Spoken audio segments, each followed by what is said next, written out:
Hey YouTube, Validation Girl here. So according to mainstream history, Nikola Tesla once invented a mechanism capable of harvesting large amounts of the electricity which occurs naturally in our atmosphere. This device was then able to transmit that energy across vast areas. His device had the potential, with proper placement of replica towers, to blanket the entire planet in an invisible supergrid of free, unlimited energy, and all of this could be done while producing zero negative effects on the environment. Thieving banker parasite J.P. Morgan had eagerly agreed to fund this portion of Tesla's work. Of course, once the power-hungry investor finally found out what Tesla had achieved, he immediately withdrew funding and assumed all rights to the mechanism. He had to make absolutely sure this technology would never see the light of day. After all, there's no way J.P. Morgan was about to let the liberating power of unlimited energy just be given away. He and his soul-sucking business cohorts were intent on maintaining their impenetrable monopoly over energy, and along with it, all the burgeoning industries of the day beholden to its necessity. He decided it would be best that he and his associates continue to obscenely prosper from their scam, rather than risk having to face the abundance of hungry competition an unconstrained marketplace would surely have created. To maintain leverage over the economy, and hence their privileged status over the lower castes, it was crucial that JP and his buddies keep up the grand illusion of energy's limited supply. They needed to be seen as the gods who had harnessed the power, and were the only ones capable of wielding its mighty shaft.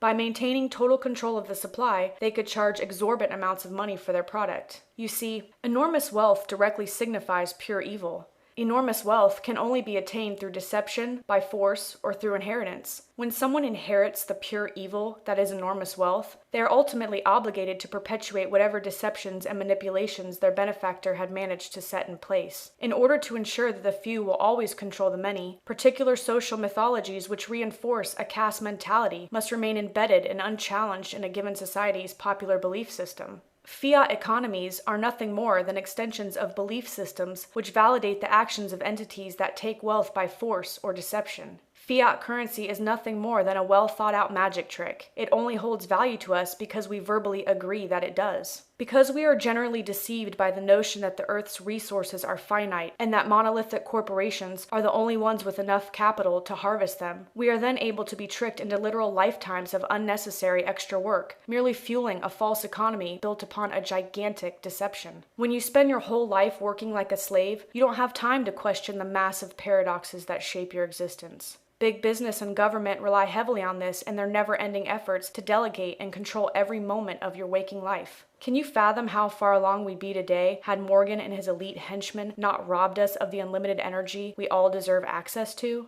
Can you imagine a world where nobody had to pay for electricity? How much time and effort would that have saved us by now? How incredible would our economy be today? How much more effort could be spent focusing on much greater problems that plague our rotting society? How many more people could be experiencing true success instead of simply slaving their lives away to satisfy ridiculous, illusory monetary obligations? The cold, hard reality of your life is this: you are a slave. You will toil in vain until the day you die, paying for things you never should have had to. You will continue to slave for disproportionate earnings, and you will never be satisfied. The free time that you have will be spent on meaningless distractions like credit card payments and staged NFL football games, and you'll never quite get around to asking yourself if any of this was ever worth it. This is your grim, castrated reality. If this kind of sociological control can be manipulated upon us this easily, is it really so far-fetched to believe that everything about our civilization and culture could simply be one massive conspiracy? What else are we being denied? What other advances have been kept hidden from us? Maybe we will never know. This is because the world's most powerful and depraved crime syndicates spend every minute of every day perpetuating psych warfare magic on us in order to ensure our complete ignorance. The system we validated is nothing more than an outright abortion of our species' potential, especially considering that our current technological reality is probably 100 years behind where it should be. Can any self-righteous skeptic or debunker of the hated tinfoilers honestly proclaim that we as a civilization have not been continually deceived and exploited so that the few may forever have dominion over the many? Will the debunkers ever grasp the fact that they've wasted years blindly and erroneously defending the evil deeds of their psychological captors for no legitimate, honorable, or justifiable reason? At what point are these people no longer innocent and blameless? Their pathetic attempts to refute conspiracy theories eventually reveal them as the sociopathic enemies of real human progress that they are.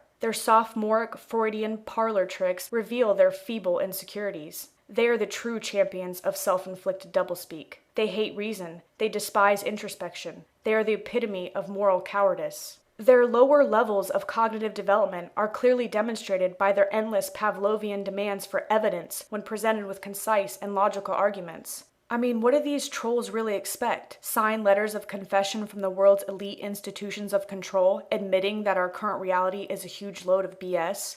Get real. Everything is a conspiracy. And no, you will never see the proof.